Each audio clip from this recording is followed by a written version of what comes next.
In this video, I'm going to show you how to avoid charges during your YouTube TV free trial. The key is to cancel your subscription before the trial period ends to ensure you aren't billed. Start by confirming the exact end date of your free trial.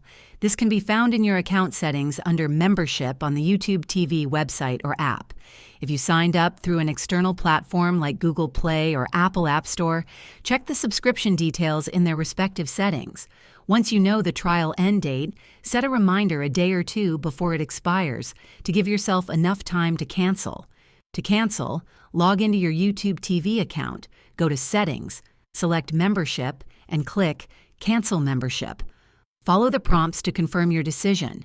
You'll still have access to the service until the trial ends, but you won't be charged afterward. Double-check your email for a cancellation confirmation to ensure the process was successful. If this video helped you avoid charges during your YouTube TV free trial, please hit the like button and subscribe to the channel for more tips. Thanks for watching, and I'll see you in the next one.